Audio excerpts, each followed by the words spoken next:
जो फिट है वो हिट है। जो मसाइल हैं वो गंभीर से गंभीरतर होते चले जाते हैं। 1 आवर में 2 ग्लास ले लिए, फिर 1 आवर में 2 ग्लास ले लिए, इससे आप अपनी हाइड्रेशन अचीव कर सकते हैं। मुल्तान इस सारे गेम्स जीत रहे हैं तकरीबन, लग रहा है कि वो अभी सारे सिलेंडर्स पे फायर ही नहीं कर रहे। We build their lifestyle in 40 दिन में।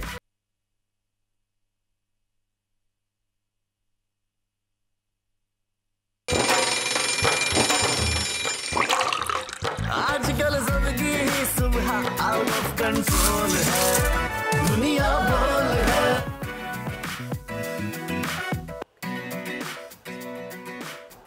अस्सलामुअलैकुम, गुड मॉर्निंग, सुबह बखैर। वेलकम टू दुनिया बोल है। मैं हूं आपकी मेज़बान रमशा साजिद और मेरे साथ मौजूद है मुदस्सिर इकबाल। बहुत शुक्रिया आपका तारुफ करवाने का, क्योंकि आज का दिन बड़ा अच्छा आपका गुजरे। आज पीर का दिन है और तेज़ी होती है बहुत ज़्यादा, और सड़कों पर भी हमने देखा कि लोग बड़ा तेज़ तेज़ चल रहे होते हैं। और सैटरडे संडे दो लोगों के वीकेंड्स गुजरते हैं जब, तो फिर थोड़ी सुस्ती आ जाती है। लेकिन उस सुस्ती को मिटाने के लिए सबसे ज़रूरी चीज़ ये है, मौसम अब अच्छा हो रहा है, आप एक्सरसाइज करें, क्योंकि कोट ऑफ द डे भी आज ये है कि जो फिट है वो हिट है।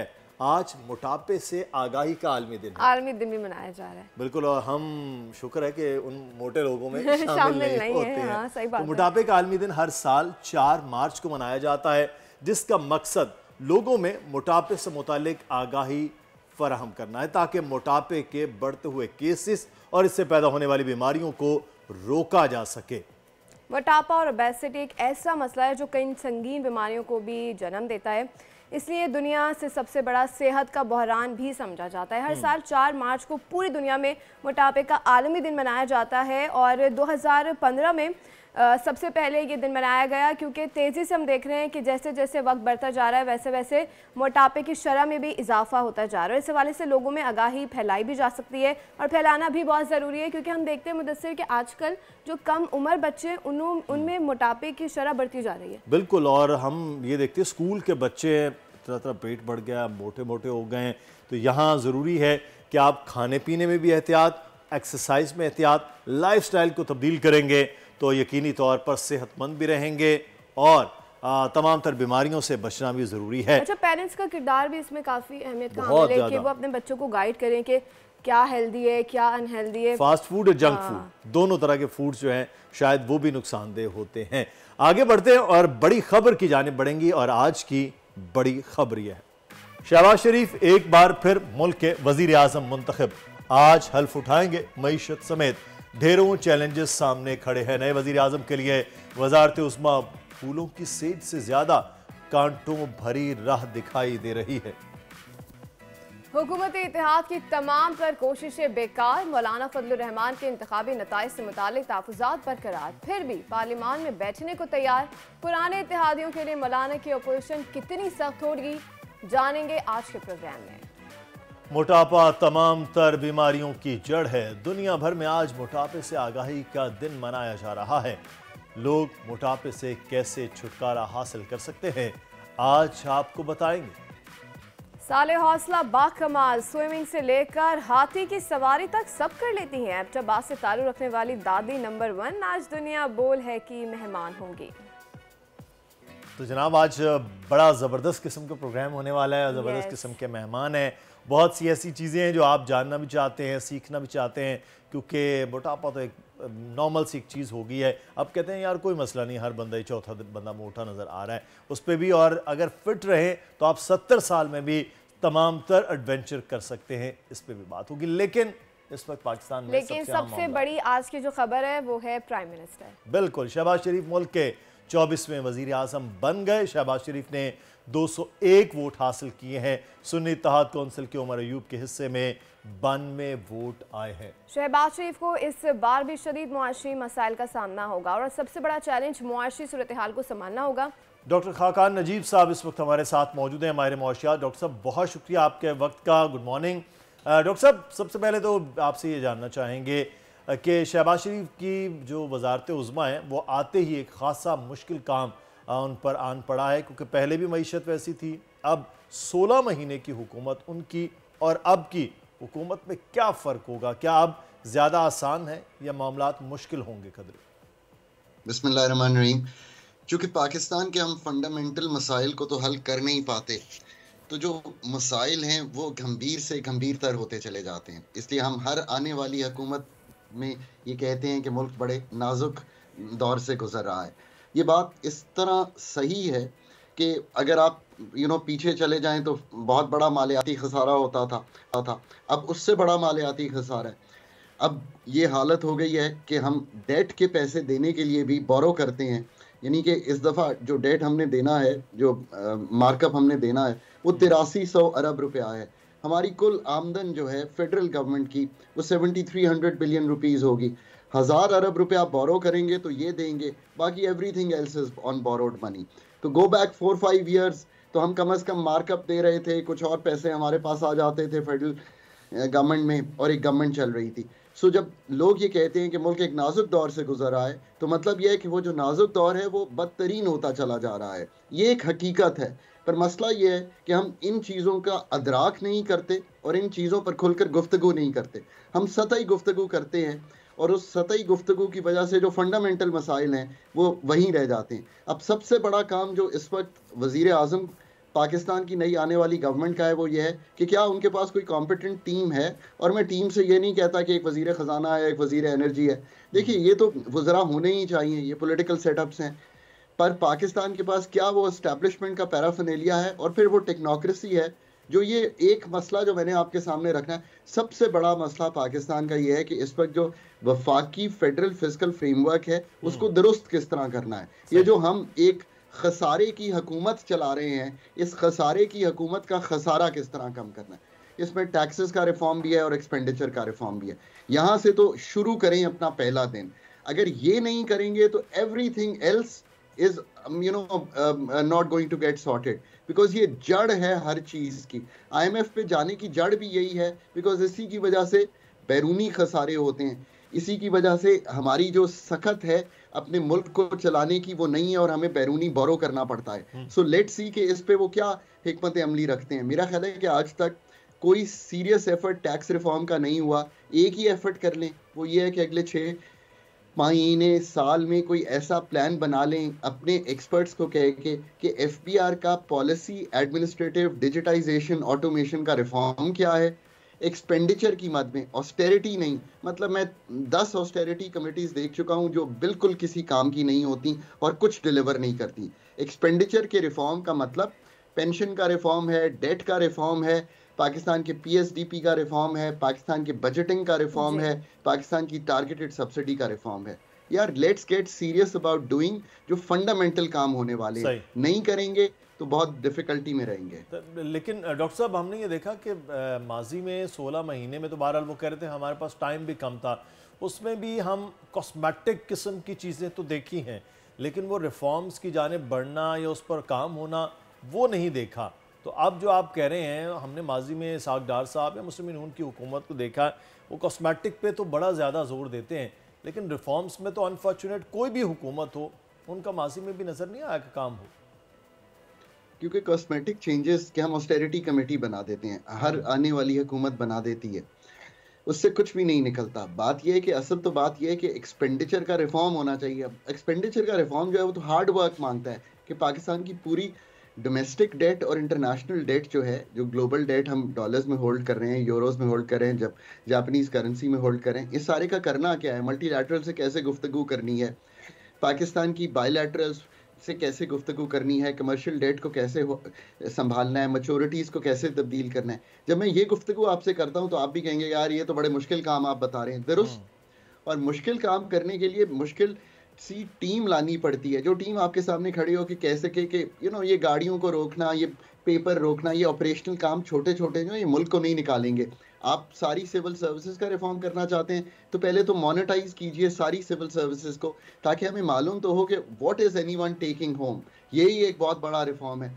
तो कहने का मकसद यह है कि और ये एक दिन में नहीं हो जाएंगे, क्योंकि ये छोटे फैसले आप करके आप आज अनाउंस कर देते हैं कि हमने फैसला किया कि हम बैरूनी ट्रैवल कम कर देंगे। ये छोटे छोटे फैसले हैं। पाकिस्तान के मसाइल इतने डीप, गहरे और ब्रॉड हैं कि इनके लिए फैसले भी उतने डीप, गहरे और ब्रॉड करने पड़ेंगे। अब उसके करने के लिए पहले आइडियाज तो लाए ना कि what are the ideas to implement. फिर उनमें से मेरे कुछ आइडियाज ठीक नहीं होंगे, कोई मुझे इकोनॉमिस्ट, कोई मुझे सोशियोलॉजिस्ट चैलेंज करेगा कि नहीं डॉक्टर साहब पेंशन का रिफॉर्म इस तरह नहीं होगा, हम 803 अरब रुपए की पेंशन दे रहे हैं। आप यकीन कीजिए, मैंने फाइनेंस की टेबल पे बैठ के आज से 5-6 साल पहले कहा कि ये 250-300 अरब हुआ करती थी, ये डबल हो जाएगी। आई वॉज इवन रॉन्ग, ये 800 अरब हो गई है। ये अगले आने वाले सालों में ऐसा बोझ है, और ये मैं फेडरल गवर्नमेंट की बता रहा हूँ, जब सारे प्रोविंसेस की मैं डालता हूँ तो एक दिन ऐसा होगा कि आप खड़े हो जाएंगे और आप कहेंगे कि हाउ डू वी पे पेंशंस ऑफ पेंशनर्स इन पाकिस्तान। ये इतना सीरियस हो गया है मसला। अब अगर नहीं करेंगे तो ये तनज़्ज़ुली का जो सफ़र है ये हमें एग्जिस्टेंशियल चैलेंजेस में लेके जा रहा है। आईएमएफ तो हल नहीं है यार, आईएमएफ जो है वो तो मरहम पट्टी करके आईसीयू से निकाल के आपको सर्जिकल वार्ड में ले आएगा। ये बात वो भी आप जरूरी सही है। कर रहे हैं कि क्योंकि कल मैं भी शहबाज शरीफ का बयान सुन रही थी तो उन्होंने यही कहा कि हमें डीप सर्जरी की ज़रूरत है, लेकिन वो सर्जरी किस तरीके से होगी और अमल किस तरीके से एक्ट होता है, ये एक देखने की बात है। और जायज़ा रिपोर्ट की बात करें तो देखें तो इस वक्त मुल्क में अफरात ज़र 30% के करीब है और इक़्तिसादी तरक्की की शरह तकरीबन 2% है। तो ऐसी सूरत हाल में मौजूदा नई हुकूमत को सबसे पहले किस चैलेंज का सामना करना होगा? देखिए, सबसे पहले तो ऑब्वियसली क्लियर चैलेंज ये है कि आईएमएफ का प्रोग्राम जो है एक स्टैंड बाय अरेंजमेंट ख़त्म हो रहा है। ये एक 9 माह का इंटरिम प्रोग्राम था, लाइक एन इंटरिम गवर्नमेंट को राइड आउट कराने के लिए, ये हो गया है। इसका पहला रिव्यू कंप्लीट है, सेकंड रिव्यू कराइए, 1.1 अरब डॉलर अपनी किटी में डालिए ताकि आपके ज़र मुबादला के ज़खायर जो हैं वो 8 अरब डॉलर से नीचे आ गए हैं। ये अच्छी बात नहीं है, वो बढ़ना शुरू हो और ये साल जो है मालियाती साल गुजरे। फिर एक टीम पुट टुगेदर कीजिए अपने थिंकर्स की, जिसमें पॉलिसी मेकर्स भी होंगे, इकोनॉमिस्ट भी होंगे, एनर्जी सेक्टर स्पेशलिस्ट भी होंगे, इन्वेस्टमेंट सेक्टर स्पेशलिस्ट भी होंगे, जो आपको एक प्रोग्राम दें कि यार दिस इज़ द प्रोग्राम जिसके साथ आप आईएमएफ से निगोशिएट कर सकते हैं। ये बात मैं इसलिए कहता हूँ कि बगैर प्रोग्राम के आईएमएफ के पास पहुंच जाएंगे ना कि जी ओके अब बताइए क्या करना है, तो आईएमएफ आपको एक स्ट्रेट जैकेट का बड़ा सवियर ऑस्टेरिटी का प्रोग्राम देगा, डेट रीस्ट्रक्चरिंग कराएगा, लोगों पे बहुत भारी गुजरेगा। अगर आपने अपने प्रोग्राम की सोच डेवलप कर ली होगी और आपके पास हर सेक्टर में कि यार मैंने जीएसटी नहीं बढ़ाना बिकॉज ये एक ऐसा टैक्स है जो हर्ट करता है, मैंने वेजेस को टैक्स ज़्यादा नहीं करना, बल्कि मैंने रियल इनकम्स को कैसे टैक्स करना है जो अंडर टैक्स्ड हैं इस मुल्क में, मैंने डिजिटाइजेशन का प्रोसेस कैसे चलाना है, मैंने रिटेल सेक्टर से कैसे अपना टैक्स निकालना है। अगर आप इन चीज़ों पे सोचना शुरू कर देंगे, और ये आपको 1 बाय 1 लिखे होने चाहिए, आपका एक कागज़ होना चाहिए जो मेरे सामने पड़ा हो, जिसपे मेरे पास प्रोविजंस लिखी हो जो मैं आईएमएफ के पास लेके जा सकता हूँ। फिर आईएमएफ से बात कीजिए, फिर आप आंखों में आंखें डाल के भी बात कर सकते हैं आईएमएफ से, ऐसी कोई बात नहीं है। वो कोई मतलब उन्हीं यूनिवर्सिटीज़ के पढ़े हुए हैं जहाँ से हम पढ़े हुए हैं। लेकिन डॉक्टर साहब आईएमएफ ने तो अभी मुतालबा पेट्रोलियम मसनूआत पर, अद्वियात पर, प्रोसेस फूड पर, मुख्तलिफ अशिया पर कर दिया कि जीएसटी में 18% तक जो है वो इजाफा कर दिया जाए। तो आईएमएफ तो पहले ही मुतालिबात अपने सामने ले आया है, तो अब जब वो मुतालिबात ले आया, हमने फिर आंखों में आंखें डाल के क्या बात करनी? देखो ना, तभी करेंगे मेरे दोस्त आंखों में आंखें डाल के बात, जबकि मेरे पास ये सारी चीज़ें लिखी होंगी। हम 2013 में आंखों में आंखें डाल के ही करते थे बात, 21वां प्रोग्राम रन कर रहे थे, मैं उस टीम का कलीदी पार्ट था, बड़ी प्रेपरेशन से जाते थे।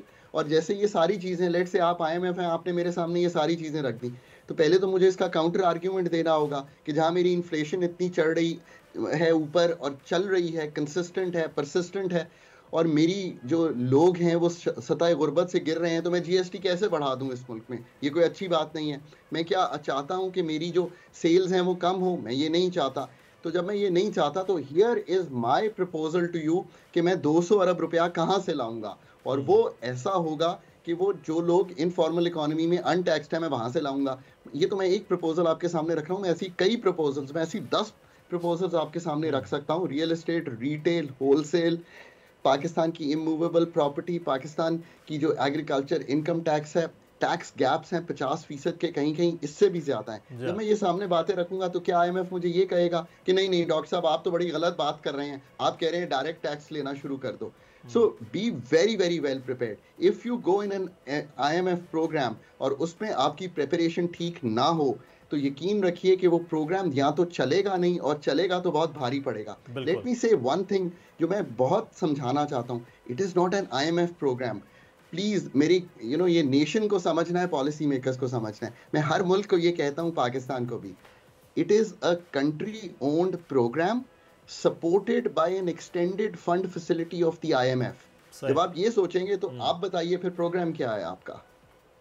बिल्कुल, ये बड़ा इंपॉर्टेंट है कि इस वक्त जो पॉलिसी मेकर्स हैं उनको, टेक्नोक्रेट्स हैं उनको, पाकिस्तानियों को समझना चाहिए और उन्हीं को लेकर चलना चाहिए गवर्नमेंट को कि यही पॉलिसीज़ बनाएंगे, यही चीज़ों को आगे लेकर चलेंगे। अदरवाइज़ इंपोर्टेड पॉलिसीज़ और इंपोर्टेड अगर टेक्नोक्रेट्स ने आगे बैठना है तो मसाइल को ना ग्रास रूट लेवल पर समझ सकते हैं ना हो सकता है। बहुत शुक्रिया डॉक्टर खाकान नजीब साहब हमारे साथ मौजूद थे। शियाद, और अब कुछ बात कर लेते हैं मौसम की। हमने सर्दी लग रही है, बात की थी कि सर्दी लग रही है, टेम्परेचर जो है वो थोड़ा कम है। बिल्कुल, और कराची में नाज़रीन कई दहाइयों बाद मार्च का महीना भी सर्द है और मौसम की शिद्दत ने कराची वालों को दोबारा गर्म कपड़े पहनने पर मजबूर कर दिया है। महकमा मौसमियात के मुताबिक कराची में सर्दी की लहर हालिया बारिशों और बलोचिस्तान से दाखिल होने वाली सर्द हवाओं के बायस है, जिसका सिलसिला मजीद 24 घंटे तक बरकरार रह सकता है। कल से लेकिन शहर का ये दोबारा कह रहे हैं कि मौसम मामूल पर आ जाएगा, तो कराची वाले ज़्यादा खुश ना हो, बस अच्छा। ये 2-4 दिन की सर्दी है। उसके बाद फिर आज पंजाब के मुख्तलिफ अजला में भी मौसम बरालूत और बाज़ मकामात पर बारिश का इम्कान है। हमारे साथ चीफ मेट्रोलॉजिस्ट सरदार सरफराज मौजूद हैं, उनसे बात कर लेते हैं मौसम के हवाले से। सर, आगे क्या प्रेडिक्शन है इस वीक, कैसा मौसम रहेगा मुल्क भर का? सरदार सरफराज साहब से हम दोबारा से रब्ता करते हैं। मेरा ख्याल है मौसम सर्द की वजह से लाइन भी ड्रॉप हो गई है। चलें, अब ये कराची वाले जैकेट्स पहन कर घूम रहे हैं, तो सरदार सरफराज साहब, बहार का मौसम अब जाने वाला कराची में तो होता है और मार्च की आज की 4 तारीख में सर्द मौसम की बातें हो रही हैं, ये क्या कुछ तवील सर्दी चलने वाली है? ये आपने स्काइप पे भी आ गया आपका।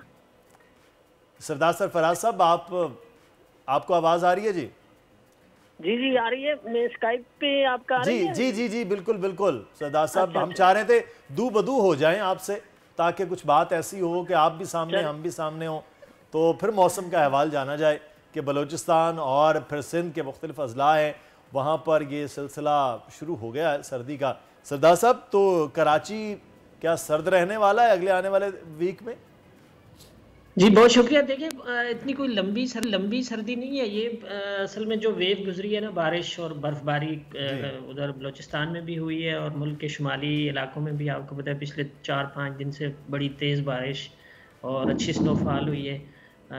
हैवी स्नोफॉल उधर केपी में और कश्मीर में और इसी तरह से गिलगित बल्तिस्तान वगैरह में।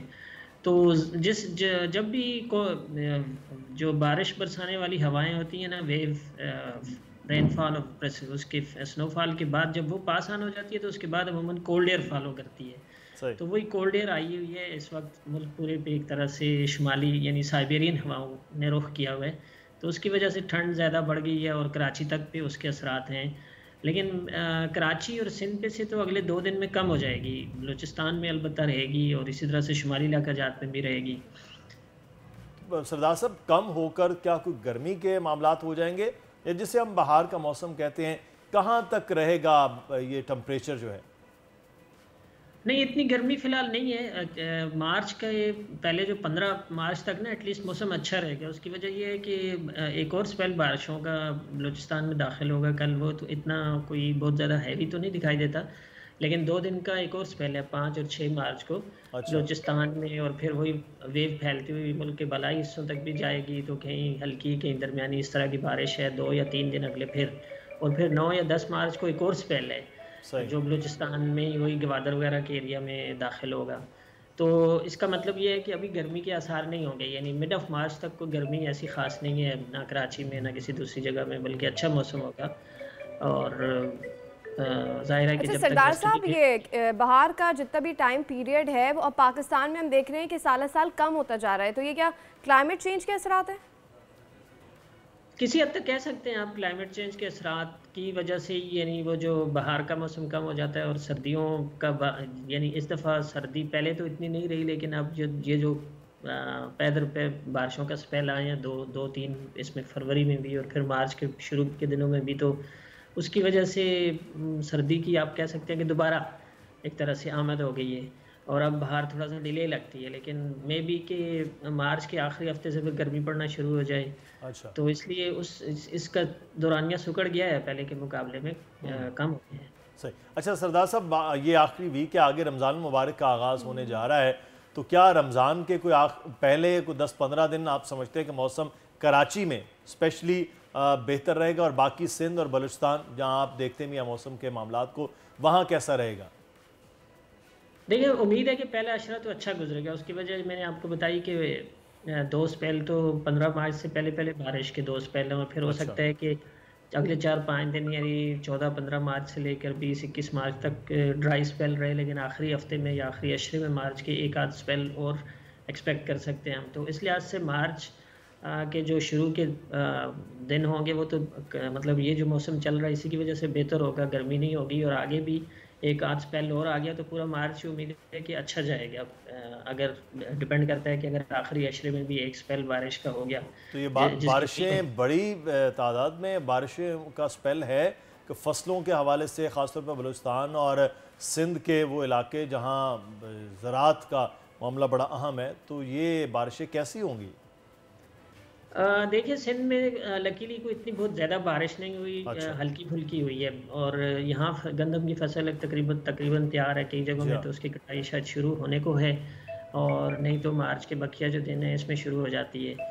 तो सिंध में तो इतना कोई इस तरह का हैवी स्पेल नहीं गुजरा। बलूचिस्तान में गुजरा है हैवी स्पेल पिछला, आपने देखा, और उससे ज़ाहिर है कि मकामी फसलों को इतनी ज़्यादा बारिश हो तो वो फिर खेतों में पानी जमा हो जाता है, और उस पर दूसरा ये कि यालाबारी जहाँ जहाँ हुई है वहाँ फिर फसलों को नुकसान होता है। ठीक है, बहुत शुक्रिया चीफ मेट्रोलॉजिस्ट सरदार सरफराज, तमाम तर तफसीलात से आप हमें आगाह कर रहे थे। सूरत हाल से हमने आपको आगाह किया। कराची में अब 1 से 2 दिन तक सर्दी बरकरार रह सकती है, उसके बाद मौसम नॉर्मल हो जाएगा। ये कहा जा रहा है कि रमजान मुबारक का पहला अशरा कदरे बेहतर गुजरेगा क्योंकि 2 ये बहुत अच्छी बात बारिश के होने हैं इर्द गिर्द, तो कराची वालों के लिए भी अच्छा है। बाकी मुल्क में तो कदरे मौसम बेहतर है क्योंकि मैं कल एक चीज़ पढ़ रहा था कि रमजान मुबारक एक तवील अरसे के बाद मुल्क के खास हिस्सों में सर्दी में आया। तो यहाँ जनाब हमें एक ब्रेक लेना है, ब्रेक के बाद वापस आएंगे तो फिर कुछ मजीद मेहमान और खबरें होंगी। देखते रहिए बोल।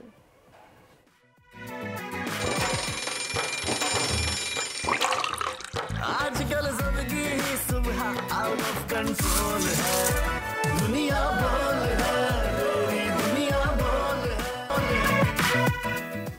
जी वेलकम बैक। और आज बड़े ज़बरदस्त किस्म के 2 मेहमान हमारे पास हैं। एक तो डॉक्टर सैयदा महनम अली हमारे पास मौजूद है, डर्मेटोलॉजिस्ट हैं। उनसे पूछेंगे कि स्किन केयर कितनी ज़रूरी है और कैसे, और ख़ास तौर पर रमज़ान मुबारक में क्या खाना चाहिए, क्या लगाना चाहिए। लेकिन उसके साथ साथ एक और मेहमान हमारे साथ मौजूद हैं जिन्हें कहा जा रहा है कि सुपर दादी। सुपर दादी के सुपर का नाम है जिन कामों को करने में बड़े भी डर जाएं, सुपर दादी आराम से कर दिखाती हैं।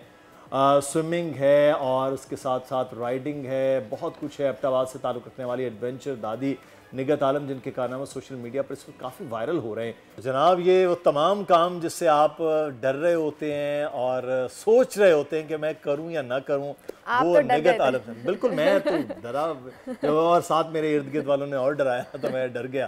तो मेरा ख्याल है कि अब वो इंस्पिरेशन वो मिलेगी निगत आलम साहब से। बहुत शुक्रिया निगत आलम साहब आपके वक्त का।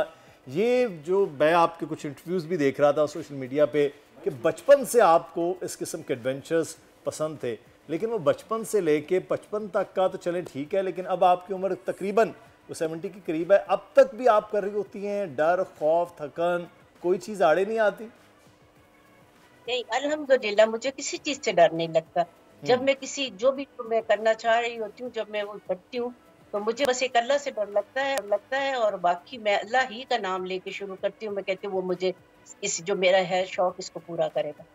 सही। अच्छा, माशाल्लाह निगत साहिबा, ये बताइएगा कि आप इतनी एक्टिव कैसे है इस उम्र में? क्या ऐसा आप खाती हैं या आपकी क्या ऐसी कोई ट्रेनिंग है जो बचपन से की गई है कि माशाल्लाह आप इस एज में भी इतनी एक्टिव है? माशाल्लाह ये है कि मेरे बचपन में मेरा जो है ना, मेरी जो फुफ्फो थी वो एजुकेशनिस्ट थी। तो वो उन्होंने हर चीज़ पे, मतलब हर एक्टिविटी पे, हर इतना इंकरेज किया कि हम उनका सारा जो है हमारी ग्रूमिंग हमारी सारी उन्होंने की, क्योंकि वो उस वक्त लंदन से पढ़ कर आई हुई थी। तो फिर उसके बाद तो मेरे फादर भी थे, वो भी बहुत इंकरेज करते थे इन चीज़ों को कि मेरी बेटियाँ जो हैं उनको हर चीज़ आनी चाहिए। मेरी एक बहन ने CSS भी किया माशाल्लाह, वो फर्स्ट कॉमन में थी। तो इसलिए हमारा ये कि हम लोग को मतलब वो मैं सारे बचपन में मैंने तकरीबन शूटिंग राइडिंग सारी की थी 8th में 10th में। लेकिन फिर शादी के बाद जो है वो थोड़ा सा माहौल फर्क था, तो वो मैं चीजें नहीं कर सकती। अच्छा, तो तो फिर शादी के बाद आपने फिर वो सारे एडवेंचर, सारी रूटीन, सारी चीजें वो रुक गई थी आपकी क्या?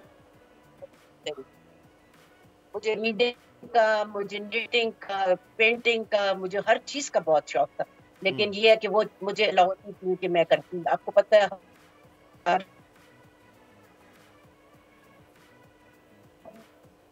मुझे कैंसर हुआ, मैंने आपको बताया है, और वो मैंने बहुत ज्यादा उसके साथ फाइट किया। तो फिर उसके बाद जो है मेरा बेटा जो कि एक ही है, उसने बहुत ज्यादा मेरे साथ, और मेरे भाई भी मेरे जो है उनमें बहुत मॉरल सपोर्ट है वो लोग। तो उन्होंने कहा कि भाई आप अब अपनी जिंदगी गुजारो, जो तुम करना चाहती हो हम आपके साथ। अच्छा, आप कैंसर सर्वाइवर हैं निगत साहिबा, आप वहाँ से निकल के और फिर आप भरपूर किस्म की लाइफ दोबारा से वैसे कि वैसे, तो ये एक क्या विल पावर आप समझती हैं कि ऐसी सिचुएशन में आप कैंसर जैसा मर्ज हो और उस मर्ज से भी निकल आए और उसके बाद फिर वही अपनी बचपन जैसी लाइफ दोबारा से आपने शुरू कर दी, ये कैसे मुमकिन हुआ? बस ये अल्लाह की मदद और अल्लाह की तरफ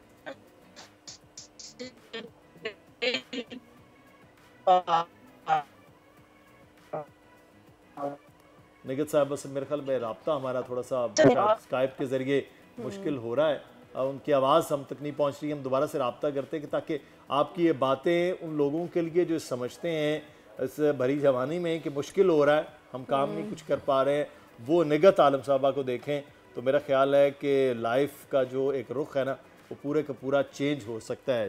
ये बड़ा आसान है कहना कि ये भी कर लेते हैं, ये भी कर लेते हैं, लेकिन पाकिस्तान में इसका रिवाज जो है वो बड़ा कम है। हम समझते हैं कि 50 साल के हो गए तो उसके बाद जो है वो चीज़ें ख़त्म हो गई हैं। और अब हम कुछ बात कर लेते हैं स्किन रूटीन के हवाले से। स्किन रूटीन में सबसे अहम जो पानी की कसरत है नाज़रीन, और कसरत का पानी का इस्तेमाल जो है वो बड़ा ज़रूरी होता है। लेकिन रमज़ान में आते ही जहाँ हमारा पानी का इस्तेमाल कम हो जाता है, वहीं तली हुई चीज़ें, पकौड़े, समोसे और पता नहीं क्या क्या वो अफ्तार का हिस्सा बन जाती है। ऐसे में हम किस तरह से अपनी स्किन का ख्याल रख सकते हैं, ये हम बात करेंगे। रूटीन चेंज होती है, नींद कम हो जाती है और बहुत सारी चीज़ें हैं जो आपकी रूटीन में और आपकी आई थिंक स्किन पे फ़र्क पड़ता है। तो हमारे साथ डर्मेटोलॉजिस्ट मौजूद हैं। आप बताइए ऐसी क्या रूटीन है जो इंसान को फॉलो करनी चाहिए, या ऐसे कौन से फूड हैं जो खाने चाहिए जो स्किन के लिए बेनिफिशियल हो? Thank you Mudassir and Namsha for inviting me today. देखिए, रमज़ान जब आता है तो आप की स्किन में बहुत सारी चेंजेस आती हैं, वो इस वजह से क्योंकि स्टार्वेशन आप उस पीरियड पे होते हैं और आपकी स्किन डिहाइड्रेशन के रिस्क पे होती है और डेफिनेटली डिहाइड्रेटेड हो भी जाती है, क्योंकि हम इससे बच नहीं सकते, क्योंकि ज़ाहिर फास्टिंग है तो वो डिहाइड्रेट तो होगी, पर हम उसको बेटर कैसे रख सकते हैं, क्या हम मैक्सिमम एफर्ट्स कर सकते हैं कि जिससे हम ईद पे वो ग्लो अचीव कर सकें जो हम एक्सपेक्ट कर रहे होते हैं। तो इसके लिए ये है कि सबसे पहले तो आपको ये पता होना चाहिए कि आप बॉडी हमारी जो है 60% ऑफ वाटर पे कंपोज्ड होती है, तो इतनी ज़्यादा हाइड्रेशन हमारे लिए ज़रूरी है। तो जब रमज़ान आते हैं तो देखें, सहरी के टाइम हमें सबसे पहले तो ये हाइड्रेशन का बहुत ख्याल रखना है। सहरी में हम अच्छी तरह खुद को हाइड्रेट करें और कैफ़ीन अवॉइड करना है, क्योंकि ये यूरिनेशन बढ़ाता है।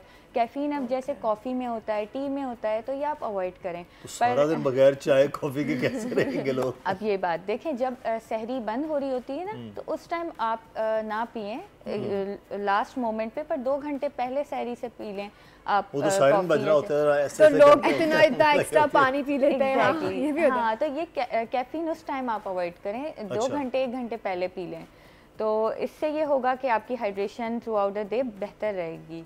इसके अलावा बेसल सीड का आपने सुना होगा, जिसको तुख मलंगा भी कहते हैं। यस। हाँ, तो ये भी हाइड्रेशन और वाटर रिटेंशन के लिए बहुत अच्छा है। इफ्तारी में भी बहुत अच्छा लगता है और सहरी में भी इसको यूज़ करना चाहिए। इसके अलावा बेसल सीड्स और चिया सीड्स में क्या फ़र्क है? बिकॉज मैं जो है वो चिया सीड यूज़ करती हूँ। बेसल सीड जो है वो ज़्यादा हाइड्रेशन के पर्पज़ से ज़्यादा यूज़ होते हैं, तो इसलिए ज़्यादा फोकस रमज़ान में बेसल सीड पे होता है। लोग मार्च अप्रैल से शुरू करते हैं और सितंबर अक्टूबर तक बड़ा अच्छा इस्तेमाल इसका कर रहे होते हैं, दूध के साथ भी और फिर पानी में भी। वैसे तो आप अपनी मतलब जो फ्रूट जूसेस में भी डालते हैं लोग, तो इस तरह भी यूज कर सकते हैं। लाइक जिस तरह भी आपको इनटेक इसका करना है। तो लेकिन ये कहा जाता है ना कि आप इतना पानी, आप जैसे कहते हैं हाइड्रेट रखना चाहिए, वो कहते हैं भाई कितना को पानी पिएगा, तो ऊंट है क्या? हाँ, मतलब अंदर जखीरा थोड़ा होगा कि जो है बस वो उतना ही पानी पी सकते हैं ना शहर में। तो कैसे पानी के वो जो हम करते हैं ना कि 12 glass 8 glass 16 glass different bodies के हवाले, तो कैसे पूरा करेंगे सारे दिन? देखिए इस तरह है कि फीमेल्स को 2 लीटर ऑफ वाटर और मेल्स को 3 लीटर ऑफ वाटर रिक्वायर्ड होता है। और अगर कोई एक्सरसाइज करता है, मतलब अपने वर्क के अकॉर्डिंगली आपको हाइड्रेशन को और फर्दर इंक्रीज करना होता है। तो इसमें अब देखें रमज़ानों में तो फास्टिंग की वजह से ये हाइड्रेशन कॉम्प्रोमाइज़ होती है, बट डेफिनेटली आप इसमें ये कर सकते हैं कि आप जब इफ्तार हो जाए तो आप 1 आवर के जैसे 1 आवर में 2 ग्लास ले लिए, फिर 1 आवर में 2 ग्लास ले लिए, इससे आप अपनी हाइड्रेशन अचीव कर सकते हैं। लाइक एक साथ बहुत सारा नहीं पी पाता इंसान पानी, और इसके बाद इबादत को ना होता है, फैमिली को भी टाइम देना होता है रमज़ान में। तो इस तरह एक ये टारगेट बंदा रख ले कि 2 glass of water in 1 hour. अच्छा डॉक्टर मानम, एक चीज़ है कि मैं आपसे जानूंगा कि अब स्किन पे लगाना क्या चाहिए इस सारे अमल में, क्योंकि मौसम भी अब बदल रहा है ना, गर्मी की तरफ हम आ रहे हैं। लेकिन एक चीज़ उससे पहले है जो सबसे ज़्यादा ज़रूरी है रमज़ान में, वो है पकौड़े, समोसे, तली हुई चीज़ें, चटपटे। वो खा के तो वो कहते हैं कि पिंपल्स आ गए हैं, दाने आ गए हैं, ये हो गया, ऑयली स्किन मजीद हो गई है, उसको कैसे करना है कंट्रोल? देखिए एक तो हमें रमज़ानों में हेल्दी डाइट खानी है, जो कि हमारी डेफिनेटली कॉम्प्रोमाइज़ हो जाती है जब इतने मज़े के खाने आपके सामने होते हैं। तो एक बात मुझे जो ऐड करनी थी वो ये कि सहरी में योगर्ट का इस्तेमाल करना है। बाकी इफ्तार में फ्राइड आइटम्स अवॉइड करने हैं। ये तो बड़ा मुश्किल काम बता दिया। हाँ, ये बड़ा मुश्किल बता दिया, पर देखें ओकेजनली बंदा। पिछले साल मैं आपको मजे की बात करूं, मैंने पूरे रमजान में मेरे ख्याल है 2 या 3 पकौड़े खाए हैं। सेम, मैं भी अवॉइड देखें, ये मोटिवेशन इस तरह की, तभी इतने फिट नजर आ रहे हैं। रोज सुबह फिटनेस की बात करते हैं, ये बहुत अच्छी बात है। इसमें डॉक्टर साहब फिर आप योगर्ट मतलब मॉर्निंग में आप कह रहे हैं इवनिंग में भी खाई जा सकती है योगर्ट? इवनिंग में भी खाई जा सकती है, पर सहरी के टाइम आप खाएंगे तो ये है कि उससे क्योंकि वो ये भी सुना है कि वो अगर आप सहरी से पहले योगर्ट खा लें तो प्यास कम लगती है, पूरे दिन प्यास से लगेगी। खाएं वैसे भी खा लें, पर उस टाइम पे भी लस्सी के भी 2-3 ग्लास के लिए भी अच्छा है, स्किन के लिए भी योगर्ट अच्छा है। अच्छा, तो आपको एक जो ये पकोड़े समोसे की जहाँ आपने बात की, तो इससे ये भी एक इसका साइड इफेक्ट है कि एक्नी ब्रेकआउट होगा इससे। तो अल्टीमेटली ईद पे वो लुक नहीं आएगा जो आप चाह रहे हैं, तो वो भी आपको अवॉइड करना है। नहीं, वो चांद रात में फेशियल करवाएंगे देखिए स्किन केयर नेचुरल ग्लो की बात डिफरेंट हाँ, वो नेचुरल ग्लो वो आपको इनर ब्यूटी कनेक्टेड होती है आउटर ब्यूटी से। तो आपको दोनों चीज़ों पे फोकस करना है। ये नहीं कि आपको ईद से 1-2 दिन पहले फेशियल करवाना है और आप बिल्कुल परफेक्ट लगेंगे, ऐसा नहीं है। तो इसमें आपको इफ्तार में फ्रेश फ्रूट्स का इस्तेमाल करें ज़्यादा से ज़्यादा। अल्लाह करे सस्ते रहें, आमीन, जिसकी उम्मीद कम नजर आ रही है। बिल्कुल सही बात है।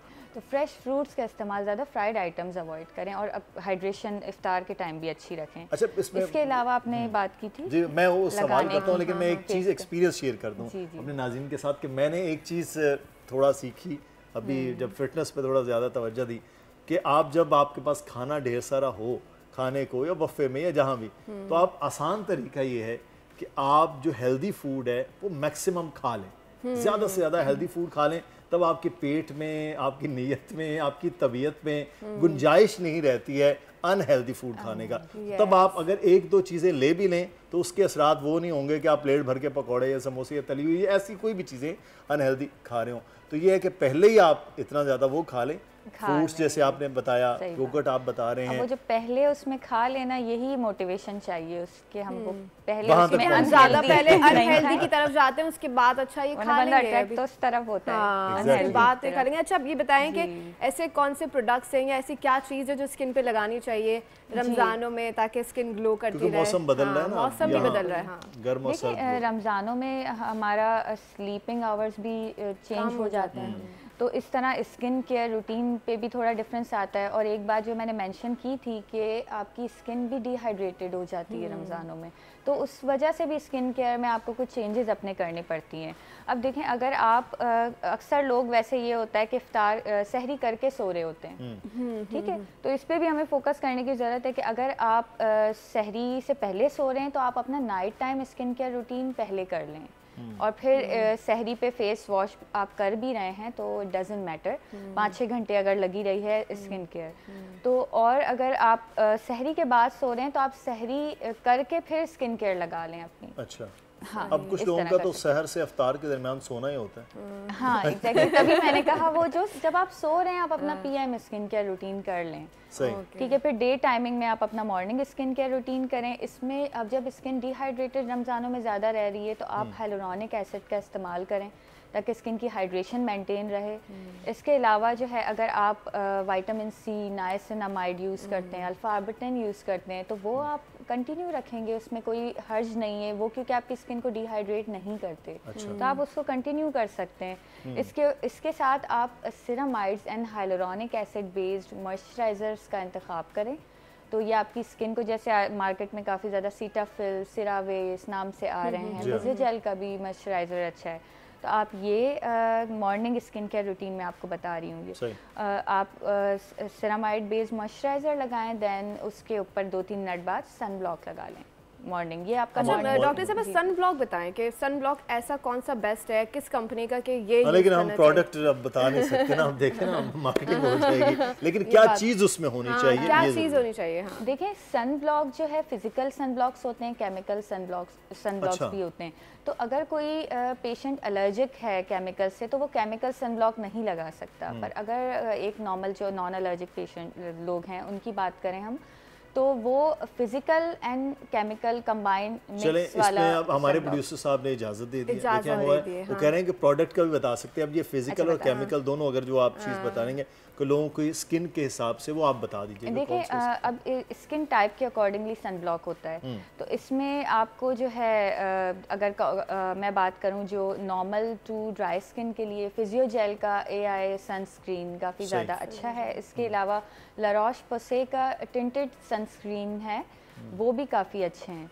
बाकी अगर आप बात करें कि जो ये हैं थोड़े एक्सपेंसिव, इसके अलावा अगर आप बात करें कि थोड़े जो अफोर्डेबल रेंज में हो, लाइक 1000-1500 का, तो सोलो टैन सन ब्लॉक भी अच्छा है। ये ऑयली ड्राई स्किन के लिए है, ठीक है। अगर आप ऑयली स्किन की तरफ बात करें तो फिर आपको कॉस्टर्म का प्रेजिया सनकोट ये 1000 to 1500 में आ जाता है, और ये ऑयली स्किन के लिए बहुत ज़बरदस्त है। अच्छा, ये डॉक्टर साहब आप ऑयली और ड्राई स्किन की डॉक्टर्स बहुत बात करते हैं। एक हमारे जैसी स्किन होती है जो एक वक्त में ड्राई चल रही होती है, थोड़ी देर बाद वो ऑयली हो जाती है। ये कॉम्बिनेशन स्किन है, और यही सबसे ज़्यादा प्रॉब्लमैटिक होती है क्योंकि ज़ाहिर दोनों तरह से रिएक्ट करती है। अच्छा, आपकी कॉम्बिनेशन स्किन सेम मेरा भी यही है। तो कॉम्बिनेशन स्किन में आप जो है जैसे ला रोश पोसे का टिंटेड सनस्क्रीन मैंने आपको बताया, तो आप वो बिल्कुल यूज़ कर सकते हैं। अब आप हमें महंगी चीज़ें बताइए। हाँ, आप ये प्रेजिया वाला ये भी यूज़ कर सकते हैं।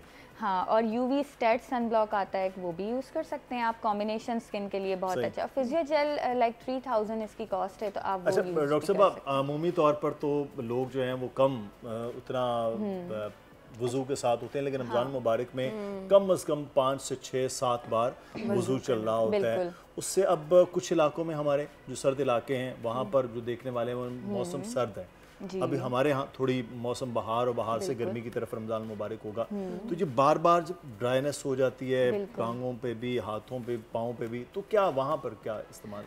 देखें, हाथों पैरों पे बेशक ड्राइनेस बार बार हो जाती है इस वजह से, तो इसमें आपको जब आप वज़ू कर रहे हैं तो आप अपने डैम्प हैंड एंड फीट पे उसी time within 2 to 3 minute moisturiser apply कर लें, ठीक है। ज़्यादा ड्राई है तो आप पेट्रोलियम बेस्ड मॉइस्चराइज़र अप्लाई करें, या डायरेक्ट पेट्रोलियम जेली भी अप्लाई कर सकते हैं। तो इस तरह आप हर बार री एप्लीकेशन आप कर लें। आदत बना दे बंदे को, जब अपने हैंड ड्राई फील होते हैं तो वो लगा लेता है मॉइस्चराइज़र, और ये करना चाहिए, इस चीज़ पे ध्यान रखना चाहिए ताकि आपके हाथ और पैर भी उसी तरह कॉम्प्लीमेंट करें। अच्छा, लेकिन डॉक्टर साहब एक और चीज़ जो है रमज़ान मुबारक उसमें साथ साथ चल रही होती है, ख़वातीन घर में हैं जब वो घर में है तो चूल्हा बहुत ज्यादा बेचारी इस्तेमाल करती हैं, शहर में है, अफ्तार में लंबा चौड़ा काम हो जाता है ना, आम दिनों से ज्यादा हो जाता है। तो कहा फिर घर में भी अब सन ब्लॉक लगा के घूमती रहे, अब वहाँ डायरेक्ट सन का तो कोई नहीं इस तरह, लेकिन किचन जरूर है। जी जी, देखिए अभी ये है कि सन एक्सपोजर हमारा घर में भी यूवी रेज से हो रहा होता है। किस तरह, क्योंकि अगर विंडो है घर में तो उससे भी जो रिफ्लेक्ट होके भी लाइट आ रही है वो उतनी ही डैमेजिंग है। अच्छा। जी, तो ये और हमारे मोबाइल की लाइट, कंप्यूटर की लाइट, इनमें भी वही यूवी रेज और ब्लू लाइट, खास तौर पे ब्लू लाइट होती है। मोबाइल तो फिर ब्लू लाइट है। एग्जैक्टली, इसकी सबसे पहले तो आप ब्लू लाइट वाला वो ऑफ रखा करें मोबाइल का। अच्छा। और हाँ, प्रोटेक्टिंग जो होता है एक मोड, तो वो रखा करें। इसके अलावा घर में सनब्लॉक देखें आप इस तरह लगाएं, अगर जो घर में होती हैं ख़वातीन, वो सुबह उठने के बाद मॉर्निंग स्किन केयर रूटीन अपना करके फिर सनब्लॉक लगा लें। और एक जो है वो दोपहर का खाना बनाने से पहले लगा लें। बस 2 टाइम एप्लीकेशन इनफ है घर में। अगर आप आउटसाइड हैं और कंटिन्यूस सन एक्सपोजर आपका हो रहा है तो फिर आपको एवरी 2 आवरली री अप्लाई करना है। बहुत शुक्रिया डॉक्टर साहबा, आप हमारे साथ। चीज़ मैं ऐड करूँगी, हाँ, कि जब सनस्क्रीन का पूछ रहे थे, वो टिंटेड आई यूजुअली प्रेफर, क्योंकि टिंटेड जो है वो विजिबल लाइट से भी हमें प्रोटेक्शन देता है। बिल्कुल, ये that is more preferred option. बहुत शुक्रिया डॉक्टर सईदा वाहनम अली हमारे साथ मौजूद थी। जनाब, अब आपने स्किन का कैसे ख्याल करना है ये डॉक्टर साहबा ने सब आपको बता दिया। रमज़ान मुबारक में पानी का इस्तेमाल करना है और अपनी स्किन का, ताकि ईद पे आप अच्छा नजर आ सकें। पकौड़े आपने अवॉइड कर देने हैं, जितने भी फ्राइड फूड हैं उनको अवॉइड कर देना है, और फूड का ख्याल रखें, दही खाएं और पानी ज़्यादा से ज़्यादा पिए। और रूटीन बना लें कि हर 1 घंटे में आप 2 ग्लास पानी पिए, तो इससे आप जो है वो हाइड्रेशन भी रहेगी आपकी स्किन पे और स्किन भी ग्लो करेगी, और ईद पे सिर्फ आप ही अलग और चमकदार नजर आएंगे। ब्रेक ले लेती हैं, वरना सब कुछ खुद बता देंगे। ब्रेक लेते हैं।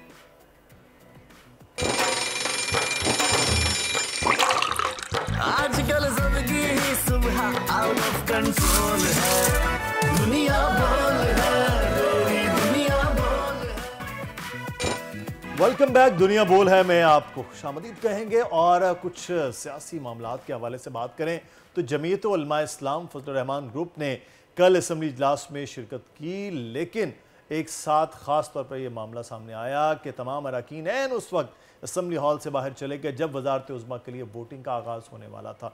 दूसरी जानिब मौलाना फजलुर रहमान ने एक प्रेस कॉन्फ्रेंस करते हुए हालिया इलेक्शन को मुकम्मल धांधली ज़दा इलेक्शन करार देते हुए कहा कि मौजूदा पार्लियामेंट अवामी नुमाइंदा पार्लियामेंट ही नहीं, और हालात ये हैं कि पार्लियामेंट अपनी अहमियत खो रही है। और मौजूदा इलेक्शन में धांधली की बदतरीन मिसाल कायम करते हुए बलूचिस्तान और सिंध असम्बली खरीदी गई है। उन्होंने कहा कि इसके बावजूद हमने अभी तक ग्रैंड अलायंस की तजवीज़ नहीं दी है। इस हवाले से बात करने के लिए हमारे साथ मौजूद हैं सेनेटर हाफिज़ हमदुल्ला, जो कि इस वक्त हमें सेनेटर कामरान मुर्तज़ा साहब ने ज्वाइन किया है, जमीयत उलमा इस्लाम फे के रहनुमा हैं, कानूनदान हैं। बहुत शुक्रिया कामरान मुर्तज़ा साहब आपके वक्त का। कल ऐवान में मौजूदगी के बावजूद वोट न देना कई दहाइयों बाद ऐसा पहली बार हुआ। पस मंज़र क्या है, ये फैसला क्यों हुआ? देखिए, पस मंज़र जो है वो इलेक्शन में धांधली है, और धांधली से जो है या मैनेजमेंट से जमीयत उलमा इस्लाम को इलेक्शन असम्बलियों से बाहर रखने की कोशिश की गई है। तो जब ये कोशिश की गई है तो इसमें फिर हम अपने तौर पे दो कि हम असम्बली का फोरम नहीं छोड़ रहे, मगर जो है ना वो हम एहतजाज कर रहे हैं, और ये एक सिंबॉलिक था कि जी इसमें हम आपके साथ नहीं हैं, हमने वज़ीर आज़म इलेक्ट नहीं किया। अब आपने कहा कि उमर अय्यूब साहब को वोट नहीं दिया, तो कम से कम एक सूबे में इस मामले की बेनिफिशरी जो है वो PTI भी है।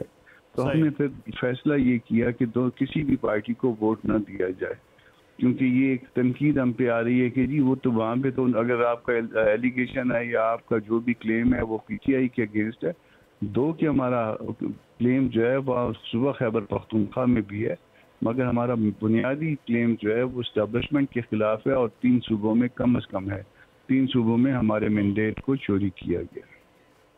अच्छा, कल मौलाना फजलुर रहमान ने एक प्रेस कॉन्फ्रेंस में कहा था कि मौजूदा पार्लियामेंट अवामी नुमाइंदा नहीं है। क्या इस बात का मकसद ये समझा जाए कि आप लोग पूरे इलेक्शन पर असरअंदाज या तमाम तर नताइज पर उंगली उठा रहे हैं?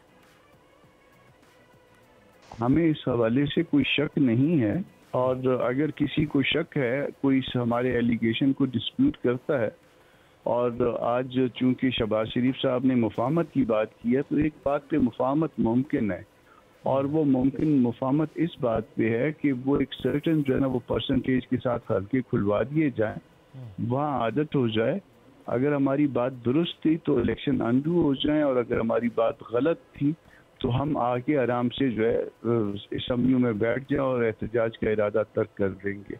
तो आम आदमी जितना आज ये समझ रहा है कि ये इलेक्शन जो है उसमें क्या कुछ हुआ है, मेरा ख्याल है इससे पहले कभी भी नहीं समझता था। आम आदमी को शायद इस बात की ज़्यादा समझ आई है इस इलेक्शन में कि इलेक्शन में होता क्या है, या ये जो लोग इलेक्टेड नज़र आते हैं वो किन के इलेक्टेड होते हैं। लेकिन कामरान मुर्तज़ा साहब, पाकिस्तान में तनकीद बराए तनकीद की रवायत आम है। एक तनकीद आप लोगों पर भी हो रही है, और ये है कि शायद जमीयत उलमा इस्लाम को इक़्तिदार में कुछ ना मिलने की नाराज़गी, इसीलिए आप लोग वज़ारत उज़्मा की वोटिंग के अमल से बाहर हुए। क्या ये तासुर दुरुस्त है? देखिए, ये तासुर जो है वो लोगों के जहनों में यकीन हो सकता है, मगर ये तासुर उनके जहनों में होना चाहिए जिन्होंने शहबाज शरीफ साहब को मौलाना के पास आते नहीं देखा, जिन्होंने नवाज शरीफ साहब को मौलाना के घर आते नहीं देखा, जिन्होंने पीपल्स पार्टी के वफद को हमारे यहाँ आते नहीं देखा, तो वो तो यकीनन कहें कि हम जो है ना वो इक़्तिदार में शरीक नहीं हुए। तो इस बात पे जो है ना वो हमको कोई गुस्सा है, और वो हम इस गुस्से का इजहार इस तरह से कर रहे हैं। मेरा ख्याल है इन सब ने आके अपने तय कोशिश की है कि हम शरीक इक़्तिदार बने, हमने शरीक इक़्तिदार होने से इनकार किया। अच्छा, मौलाना साहब ने कल कहा था कि हम किसी के मैंडेट पर डाका डालने नहीं देंगे, वो कोई भी कुव्वत हो, जबर कहा जाए, तस्लीम नहीं किया जाएगा। क्या ये इशारा पीटीआई के मैंडेट की तरफ था? देखिए, हम इस वक्त अपना केस प्लीड कर रहे हैं। हमको इस वक्त अपनी तकलीफ है कि हमारा मैंडेट छीना गया है। जिसको तकलीफ है वो अपने तौर पे वो अपने मैंडेट के लिए अपना केस खुद प्लीड करे। हम इस वक्त किसी और का ब्रीफ जो है वो होल्ड नहीं कर रहे, हम किसी और का केस प्लीड नहीं कर रहे। हम इस वक्त अपने लिए जो है अपनी बात कर रहे हैं कि हमारे साथ क्या हुआ है। और मुझे पता है कि हमारे साथ सूबा बलूचिस्तान में क्या हुआ है, क्योंकि मैं वहाँ खुद मौजूद था, मैं खुद वहाँ का रहने वाला हूँ। वहाँ किस तरह से हमारा कम से कम 50% 60% मैंडेट जो है वो कट उस पर लगाई गई है, ये मुझे पता है। खैबर पख्तूनख्वा में मैं ये जानता हूँ एक वकील के तौर पे कि किस तरह से हमारी 10 सीटें जो है वो 1000 से कम डिफरेंस के साथ जो है ना वो हमें हराई गई हैं। 20 सीटें जो है वो 2000 से कम के डिफरेंस पे हैं। तो ये क्या 10 सीटें या 20 सीटें जो 1000 से कम या 2000 से कम के डिफरेंस पे है, ये सिर्फ हमने हारनी थी या इससे कोई और भी जो ना वो हार जीत हो सकती थी? तो ये जो इस तरह से बहुत साथ से कोई गुजर जाता है और साथ से गुजरने के बाद सिर्फ उसकी जीत होती है, तो ये कोई इंतज़ाम है और उस इंतज़ाम को हम रद्द करते हैं। यही हमारे कहने का मकसद है कि हम किसी इंतज़ाम का ना हिस्सा हैं ना हम जेर इंतज़ाम हैं और इंतज़ामात को हम रद्द करते हैं। कामरान मुर्तज़ा साहब, अगर मौजूदा असम्बली इतनी कमज़ोर और मैंडेट जाली है तो फिर इस असम्बली के मयाद क्या देख रहे हैं, और मौजूदा हुकूमत को मुद्दत पूरी करते देख रहे हैं या मिड टर्म तक जाता देख रहे हैं? आपकी सियासी वसीरत क्या कहती है? देखिए, इसमें बात यह है कि अगर असम्बली इतनी कमज़ोर ना होती, आप ये देख रहे हैं कि बज़ाहिर जो है वो प्राइम मिनिस्टर के लिए 200 समथिंग वोट पड़ रहे हैं, बज़ाहिर जो है ना स्पीकर के लिए 200 समथिंग वोट पड़ रहे हैं, मुकाबले में जो है वो 92 वोट आ रहे हैं। तो बज़ाहिर तो ये तो 2 और 1 का मुकाबला नज़र आ रहा है, मगर इस 2 और 1 के मुकाबला होते हुए भी इस हवाले से, इलेक्शन के हवाले से, इस मैंडेट के हवाले से, इस असम्बली के हवाले से हुकूमती पार्टियां अगर परेशान हैं, जिनके पास बज़ाहिर आपको बड़ा मैंडेट नज़र आ रहा है, तो फिर इस परेशानी की कोई वजह तो होगी ना। कोई इतना आसान तो नहीं होगा कि वो इस इतने बड़ा मैंडेट होते हुए भी जो है ना वो भाग दौड़ में लगे हुए हैं। तो ये आनियाँ जानियाँ जो है ये बेसबब नहीं है। अच्छा सर, आखिर में ही बताइएगा कि अब जमीयत उलमा इस्लाम का अगला लाहे अमल क्या होगा? जमहूरियत तसलसल बरकरार रखने के लिए निज़ाम को चलने देना चाहिए या फिर आप लोग जाली मैंडेट वाले मौक़िफ़ पर कायम रहते हुए कुछ एहतिजाज या किसी और जद्दोजहद की तरफ जाएंगे? देखिए, इस बात से अगर हमको डराया जाए कि जी जमहूरियत का वो जमहूरियत जो है इसी तरह से कंटिन्यू करेगी कि हम उस नताइज को तस्लीम कर लें जिस तरह से पिछली दफ़ा डराया गया था, जिससे उससे पहले जो है ना कि नहीं तो ये हो जाएगा। तो अब उस डरने से बात आगे चली गई है। अब जो कुछ होना है वो हो जाए। अगर किसी को की कोई जोर ज़बरदस्ती करनी है, ये जोर ज़बरदस्ती करने का तो ये 16 महीने के आखिरी हफ्ते में भी आपको पता है कि वो कोशिश की गई थी, ये धमकी दी गई थी कि जी मार्शल लगा दिया जाएगा।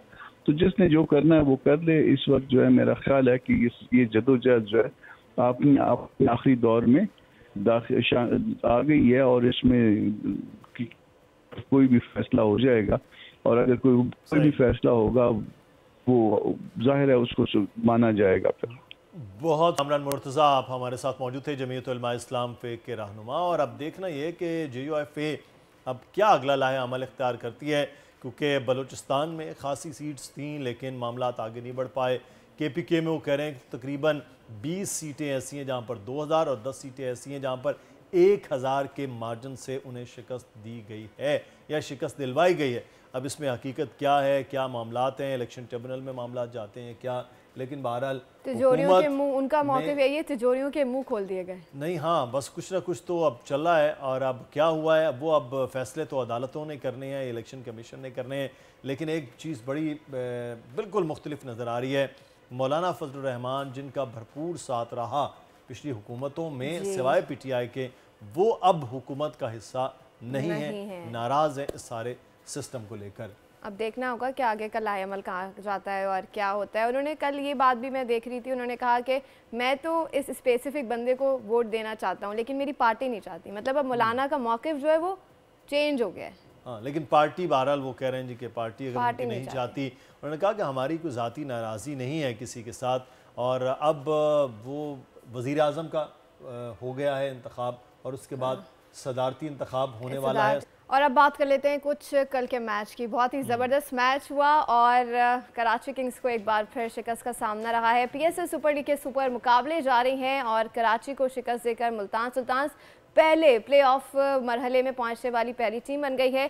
और कल कराची के नेशनल बैंक स्टेडियम में खेले गए मैच में मुल्तान सुल्तान के कप्तान मोहम्मद रिजवान ने टॉस जीता और पहले बैटिंग करने का इंतखाब किया। मुल्तान सुल्तान से मुकर्ररा 20 ओवर में 3 विकेटों के नुकसान पर 189 रन बनाए। उस्मान खान ने शानदार सेंचुरी स्कोर करते हुए 59 गेंदों पर 106 रन की काबिल शिकस्त इनिंग खेली और ये उनकी PSL में दूसरी सेंचुरी थी। मुल्तान सुल्तान के 190 रन के हदफ के ताक़ुब में कराची किंग्स की टीम मुकर्ररा 20 ओवर में 7 विकेटों के नुकसान पर 169 रन ही बना सके। लाहौर वालों ने अब ये रिवायत रखी कि लाहौर में हारना है। कराची वालों ने मुसलसल 3 मैच जो है वो कराची के नेशनल स्टेडियम में हार के अपना एक हार का तसलसल बरकरार रख लिया है। और सुल्तान जो हैं क्रिकेट एक्सपर्ट फरीज हमारे साथ मौजूद है, उनसे एनालिस्ट से हम जरा जान लेते हैं कि वो क्या कमेंट करेंगे कल के मैच पे। और उस्मान खान की परफॉर्मेंस बड़ी अच्छी थी, उन्होंने एक बार फिर सेंचुरी बनाई है। जी फ्रीज, ये कल का मैच जो है वो कराची किंग्स की परफॉर्मेंस और मुल्तान सुल्तान की परफॉर्मेंस का बहुत ज़्यादा डिफरेंस नज़र आ रहा था, बॉलिंग बैटिंग। जी अस्सलाम वालेकुम। जी देखें, मैंने पहले भी जिक्र किया था जब मैं आपके शो पे आया था कि जब हमने टूर्नामेंट से पहले कराची की टीम देखी थी तो हमें लगा था कि बहुत सारे चेंजेस के बावजूद ये टीम बहुत कमज़ोर लग रही थी। उस वक्त लग रहा था कि इनका प्लेऑफ्स में जाना ही मुश्किल हो जाएगा। और कल भी हमने देखा कि बल्कि मैंने आपके शो में कमेंट किया था, मैंने कहा था जिस दिन कायरन पोलार्ड नहीं चलेंगे इस टीम का 170 से ऊपर बनाना बहुत मुश्किल है किसी भी के खिलाफ। और कल आपने देखा कायरन पोलार्ड कल कल के मैच में अवेलेबल नहीं थे, तो एक दफा जब स्कोर 170 से ऊपर चला गया था, बल्कि वो तो 190 का टारगेट मिल गया, तो कराची का चांस बहुत ही कम था कि वो उसको कर पाएंगे। कुछ देखिए मुल्तान की जहाँ तक बात की जाए, आपने बात की उस्मान खान की, उनकी जबरदस्त सेंचुरी थी, बट मुल्तान की जो खास बात है वो इस वक्त ये है कि मुल्तान सारे गेम्स जीत रहे हैं तकरीबन। लग रहा है कि वो अभी सारे सिलेंडर्स पे फायर ही नहीं कर रहे, लगता है कि अभी उनमें एक आध गेयर है जिसमें वो और ऊपर अपने गेम को लेके जा सकते हैं। सो आई थिंक मुल्तान और कराची इस वक्त समझे लिटरली टूर्नामेंट के बिल्कुल डिफरेंट एंड्स पे हैं कि मुल्तान लग रहा है कि जी वो अपनी मैक्सिमम परफॉर्मेंस नहीं दे रहे हैं, उसके बावजूद मैचेस जीत रहे हैं। और कराची लगता है कि बिल्कुल मैचेस नहीं जीत पा रहे हैं और उसका लग नहीं रहा कि इसमें कोई तब्दीली आएगी। अच्छा फरीद, ये कहा जाता है कि 1-2 प्लेयर भी चल जाए ना तो T20 में पासा पलट जाता है, लेकिन मुल्तान की टीम की अगर हम पहले बात करें तो वहाँ 11 के 11 प्लेयर की परफॉर्मेंस किसी न किसी मैच में नज़र आ रही होती है, किसी न किसी फील्ड में। लेकिन बाकी टीम्स में कंपैरेटिवली वो चीज़ें वैसी नहीं है। तो मुल्तान की टीम सिलेक्शन ऐसी थी या टीम कॉम्बिनेशन ऐसा है, क्या वजह आपको मुल्तान की टीम में नजर आई? देखिए मुल्तान, मैं ऐसा नहीं कहूंगा कि और किसी टीम में ऐसा नहीं है, लेकिन हाँ Multan is one of those team जिसके पास 1 to 11 जो है उनको लोग मैच जितवा सकते हैं। एंड आई थिंक उनकी ऑब्वियसली उनकी देखें जो पीएसएल की टीम होती है ना वो एक ड्राफ्ट में नहीं बनती। आपको मुसलसल अच्छे ड्राफ्ट करने होते हैं ताकि आपकी टीम वक्त के साथ तब्दील होती है। सो ये पिछले 3-4 साल से काफी कंसिस्टेंटली ड्राफ्ट में सही पिक कर रहे हैं उनको। ऑब्वियसली वो बहुत अच्छी तरह मैनेज भी हैं। उनकी चाहे ओनर्स को देख लें आप, उनके जीएम को देख लें, उनकी आप मैनेजमेंट को देख लें, कोचिंग स्टाफ को देख लें। सो आई थिंक वो हमेशा नई इनोवेटिव चेंजेस कर रहे होते हैं। इस दफा मुल्तान ने 6 प्लेयर्स लूज किए अपने ड्राफ्ट में। उसके बावजूद जो उन्होंने नए प्लेयर्स लेके आए हैं और उनका कॉम्बिनेशन बड़ा अच्छा है। अगर आप टॉप 3 देखें, टॉप 4 देखें तो उसमें 3 प्लेयर्स थे इनिशियली, ऐसे हेंड्रिक्स, रिजवान और मलान। आप तीनों कह सकते हैं कि वो थोड़ा स्टार्ट स्लो करते हैं, लेकिन if they score a big inning वो जाके वो मेकअप करते हैं स्ट्राइक रेट को। लेकिन उन्होंने जो उस्मान खान का एडिशन किया है टॉप 4 में वो उसको काउंटर कर रहे हैं। सेकेंडली 5 और 6 पे इफ्तिखार और खुशदिल शाह भी काउंटर कर रहे हैं। सो उनका कॉम्बिनेशन बड़ा अच्छा बना हुआ है। और जहां तक बॉलिंग का ताल्लुक है, पिछले 3-4 साल से एक नया फास्ट बॉलर वो पाकिस्तान के रोड मैप पे लाके दे रहे हैं। इस दफा ये मोहम्मद अली डेजी की बड़ी अच्छी परफॉर्मेंस रही है। उससे पहले अब्बास आफरीदी आए थे जो लास्ट टाइम के टॉप विकेट टेकर थे। उससे पिछली दफा वो एहसानुल्लाह को लेके आए थे। सो अगेन उनकी जो सिर्फ ये ड्राफ्ट के अलावा भी जो वो पिक्स कर रहे हैं, जो सिस्टम से लेके आ रहे हैं बॉलर्स को, वो काफी उनकी बिहाइंड द सीन्स काफी अच्छा काम कर रहे हैं क्लियरली। और वो 2 फाइनल खेल चुके हैं इस दफा भी प्लेऑफ में आ गए। कराची किंग्स को क्या चेंजिंग करने की जरूरत है? बिकॉज अब हम देख रहे हैं कि 5वें नंबर पर इस वक्त कराची किंग मौजूद है और मुल्तान सुल्तान तो अब पहले प्लेऑफ मरहले में भी पहुंच चुकी है। जी देखिए, कराची किंग का जहाँ ताल्लुक है, अनफॉर्चुनेटली उनका स्क्वाड देख के मुझे कोई बहुत चेंजेस नजर नहीं आ रहे जो मैं कहूँ ये 2 चेंजेस कर दें तो उनका बिल्कुल समझे परफॉर्मेंस पलट जाएगी। कैरन पोलार्ड जिसका मैंने जिक्र किया वो उनके लिए बहुत अहम प्लेयर है। बिकॉज वो एक प्लेयर है जो असल में इनके पास प्रॉब्लम क्या है मेरे हिसाब से कि 2-3 प्लेयर्स हैं जिनकी आप कह सकते हैं कि T20 स्क्वाड में जगह बनती भी है कि नहीं। शुएब मलिक हैं, फिर आपके इनके कैप्टन भी शान मसूद जो हैं। अब शुएब मलिक और शान मसूद जो हैं वो उन्होंने उनको हाई ब्रैकेट्स में लिया हुआ है जिसपे समझे वो प्लैटिनम या गोल्ड में आते हैं। लेकिन उस और अगर आप बाकी टीम की आप प्लैटिनम गोल्ड प्लेयर्स देखें तो there people like Alex Hales हो गए, एक्सेट्रा जो बिल्कुल जेसन रॉय हो गए जो बिल्कुल टॉप टियर प्लेयर्स हैं T20s में। बट कराची ने इसमें जिन प्लेयर्स सेलेक्ट किए हैं वो बिल्कुल भी समझे वो शायद T20 स्क्वाड में भी नहीं बनते मेरे हिसाब से। तो आई गेस उसमें चेंजेस में जहां तक है कैरन पोलार्ड को लाना जरूरी है। उनके जो 2 फॉरेन प्लेयर्स टॉप पे हैं, जेम्स विंस और टॉम साइफर्ड न्यूजीलैंड के, मेरे हिसाब से इनको इन दोनों को ओपन कराना चाहिए ताकि अगर इनको बेहतर स्टार्ट मिले तो शायद थोड़ा तेज स्टार्ट मिले। अगर वो दोनों परफॉर्म करें तो फिर उस पे शान मसूद एंड शुएब मलिक में भी अभी कुछ चांसेस आप देख रहे हैं कि कराची अगले मैचेस में को वापस जो है वो आ सके और 4 टीम्स में हो और आगे कुछ निकल सके, कुछ चांस है कराची का? देखिए इस वक्त अगर आप पूरी लीग की सिचुएशन देखें तो लगता है कि जी क्वेटा एंड मुल्तान तो मुल्तान तो क्वालिफाई कर ही गया है। मोस्ट लाइकली क्वेटा और मुल्तान टॉप 2 में क्वालिफाई कर जाएंगे। जो बाकी 2 पोजीशंस हैं, लाहौर इफेक्टिवली आउट है तो उसके लिए पेशावर, इस्लामाबाद और कराची तीनों फाइट करेंगे। हाँ, पेशावर और इस्लामाबाद में भी काफी चैलेंजेस हैं, लेकिन उनका आपको स्क्वाड देख के नहीं लग रहा कि उनमें हर तरफ कमजोरियां ही कमजोरियां जो हमें कराची में नजर आ रहा है। तो आई थिंक मेरा हिसाब से ये जो कराची के स्पेशली पेशावर से मैचेस हैं और कराची की जो इस्लामाबाद से मैचेस हैं ये काफी क्रिटिकल रहेंगे इनकी बिकॉज इस्लामाबाद भी अभी ज्यादा मैच जीता नहीं है। तो आई थिंक अब वो ये भी डिपेंड करता है कि इस्लामाबाद और पेशावर किस तरह परफॉर्म करते हैं। लेकिन कराची का इस वक्त जो है, if I had to predict a position, I would say वो प्रॉब्ली प्लेऑफ में नहीं पहुंच पाएंगे। लेकिन अभी 4 मैच मौजूद हैं, उन्हें प्रॉब्ली 3 मैच जीतने हैं क्वालिफाई करने के लिए, शायद 2 जीत के भी वो क्वालिफाई कर सकते हैं। तो आई थिंक फिलहाल उनको ये फिगर आउट करना है कि हम मैच जीतें कैसे।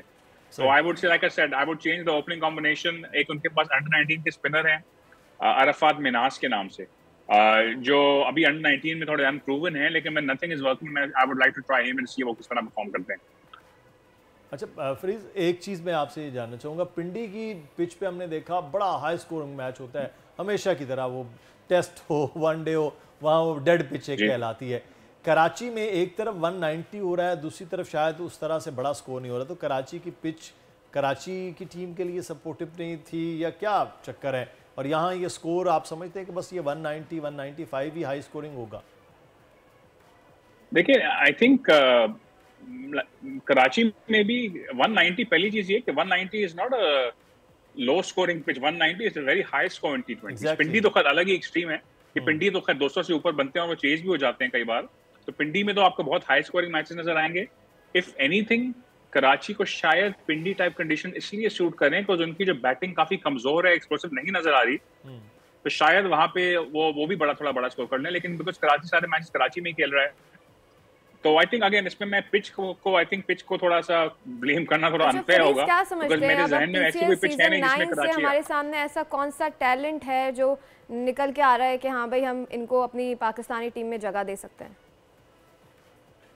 देखिए टैलेंट तो काफी ज्यादा नजर आ रहा है। आई थिंक कुछ ऐसे भी प्लेयर्स नजर आ रहे हैं जो हमने देखे हुए, बट हमने उनको T20 मोड में नहीं देखा। सो आई थिंक अभी आपने जिक्र किया सबसे पहले उस्मान खान जो हैं, उन्होंने 106 बनाया, पिछले मैच में 95 बनाया और पिछले साल भी सेंचुरी बना चुके हैं वो। So I think he is definitely one for the top order. Saim Ayub जो वैसे ही पाकिस्तान टीम में आ गए हैं, उन्होंने अपनी क्लास दिखाई है। तो आई थिंक ये दो हैं। I think with south Shakeel भी एक प्लेयर हैं जिन्होंने वो हमने उनको ओडीआईज में और टेस्ट मैच में तो देखा है, बट अब वो he is also contender for T20। जहां तक बॉलिंग का ताल्लुक है तो मुल्तान के मोहम्मद अली डेजी जो है वो again is a great find. वो आई थिंक अभी तक टॉप विकेट टेकर हैं टूर्नामेंट के, उनकी अच्छी परफॉर्मेंस रही है।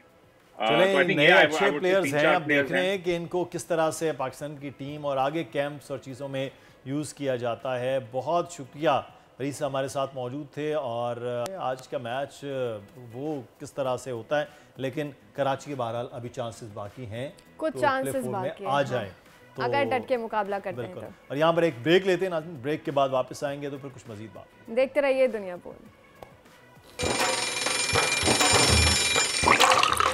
आजकल जिंदगी ही सुबह आउट ऑफ कंट्रोल है, दुनिया बोल है, दुनिया बोल है। वेलकम टू दुनिया बोल है। तो नाज़रीन, आज 4 मार्च है और दुनिया भर में आज मोटापे से बचने की आगाही का आलमी दिन मनाया जा रहा है। इस वक्त दुनिया में मोटे अफराद की तादाद तेज़ी से बढ़ रही है और वर्ल्ड सर्वे के मुताबिक अगर हमने अपनी सेहत का ख्याल ना रखा तो 2035 तक दुनिया की आबादी का एक बड़ा हिस्सा मोटापे का शिकार हो जाएगा और हर 4 में से एक आदमी मोटापे की बीमारी में मुब्तला होगा। और लग रहा होगा ना इतने मोटे मोटे लोग जो है वो साथ साथ चल रहे हैं, एक दो लोग पतले, तो ये कैसे अजीब सी दुनिया लगेगी। ये आप तसव्वुर करें कि अगर हम इतने मोटे मोटे साथ ही साथ दुनिया में होंगे तो वो जो सीट्स हैं गाड़ी की वहाँ भी 3 नहीं बैठ सकेंगे पीछे, ज़्यादा स्पेस की भी और ज़रूरत बाइक्स पे भी बैठना मुश्किल हो जाएगा। इसलिए अपने आप को फिट रखना बहुत ज़्यादा ज़रूरी है। कैसे होगा वो आज हम आपको बताने जा रहे हैं। हमारे साथ इस वक्त सैयद मुर्तज़ा ज़ैदी मौजूद हैं। मुर्तज़ा, बहुत शुक्रिया आपके वक्त का। और जो है 40 बर्नआउट 40 बूट कैंप है, उसको ऑनर भी हैं उसके को, और साथ ही साथ ट्रेनिंग भी करवा रहे हैं। और लीड जो ट्रेनर हैं उस्मा अली वो हमारे साथ मौजूद हैं। उस्मा, आपका भी बहुत शुक्रिया। दोनों के साथ आज आपको फाउंडर हैं, वो मेन ट्रेनर हैं, दोनों मिलकर आज हमें बताएंगे तो लोगों ने पतला कैसे होना है। तो मुर्तज़ा, आपसे आगाज़ करते हैं कि वाकई बर्नआउट 40 डेज में लोग हो भी सकते हैं पतले? देखें 40 डेज का we take it as a सुन्नत, but in the actual sense we build their lifestyle in 40 दिन में। ठीक है, अब जो लोग हेल्थ फ्रीक्स हैं उनको शुरू में जो इनकी एवरी इंसेप्शन जो होती है ना बड़ी मुश्किल होती है। इंसेप्शन यानी कोई चीज़ की शुरुआत हमेशा मुश्किल होती है, लेकिन शुरू के 7 दिन वी मेक देम एफिलिएटेड। फिर जब दे गेट द, क्योंकि हमारे बूट कैंप पे रीडिंग्स भी हो रही होती हैं हर वीकली, अच्छा, तो हल्की सी भी motivation, if they lose around 3 kg, oh my god I have lost 3 kgs, I am going to go for the more 2 kgs, तो वो बंदा फिर आहिस्ता आहिस्ता ही get motivated and he can reach the goal. जो भी गोल है, वेट लॉस है, मसल स्ट्रेंथ है, बॉडी टोनिंग है, बॉडी फैट गिराना उसको ताकि एब्स निखारने हैं, whatever his goal is, we derive the result thoroughly. तो ये बार बार मैं कह रहा हूँ, if you take fitness as a lifestyle it will work, but if you take fitness as a trend always goes off, we all know that. Exactly, lifestyle होगा तो होगा। उस बात मुझे ये बताइए, आप लीड ट्रेनर हैं, लोगों को दिखा रही हैं, ये वाकई इस तरह से होता है कि लोग आए मोटे? आपके कैंप में किसी ने इस तरीके से? बहुत सारी स्टोरीज हैं, मैं कितने काउंट करूँगी, 1000 स्टोरीज हैं। मतलब कितने क्लाइंट्स को हम ट्रांसफॉर्म कर चुके हैं। मतलब हर सेशन की एक स्टोरी होती है, ठीक है ना। उनमें हमारे पास फीमेल की भी होती हैं और मेल्स की भी होती हैं। तो 40 डेज में पूरा मतलब एक चैलेंज ओरिएंटेड है, यानी आपका एक गोल होता है और उसको आपको अचीव करवाना हमारा काम है कि हम उसको किस तरह से लेके चलते हैं आपको और किस तरह से उसको अचीव करवाते हैं। तो पहले दिन तो ये हालत होती होगी कि लोगों से फर्स्ट डे से हम स्लोली लेके चलते हैं उनको, हमने 40 डे तक रखना होता है। तो इट्स मतलब वीकली हमारा जो है ना इंटेंसिटी बढ़ती है। Apparently we call the first 3 days of a camp a honeymoon period. Seriously. Where everything is lovey-dovey, and then they start to hate us as in terms of reality. Those who are a married person, they can relate what I'm trying to imply over here. Once the reality hits, that's where they find, oh, this is getting, you know, this is going towards the high flyer. जब intensity बढ़ रही होती है, उसको ही मजा आ रहा होता है, and once he's enjoying the workout, he's seeing the fruits out of it. अच्छा, आज का दिन भी ऐसा है कि लोगों को ये लगता है कि ये बस हो गया ना, बढ़ गया। लोग कहते हैं कि यार पेट बढ़ गया तो अब ये कैसे वापस जाएगा। खासतौर पे हमारे एक दोस्त वो कहते हैं मर्दाना पेट वापस नहीं जाते, बढ़ गए तो बढ़ गए। अच्छा, एक ये भी चीज़ है कि वेट तो आप कम कर लेते हैं बट उसको मेंटेन रखना भी बड़ा मुश्किल टास्क होता है। तो पहले मोटापा है, आज के दिन में करना क्या चाहिए, कहाँ से स्टार्ट? देखिए, जैसे आप बात कह रही हैं, वेरी गुड क्वेश्चन। कर तो लिया, अब मेंटेन कैसे होगा? If you buy a Mercedes, उसको आप मर्सिडीज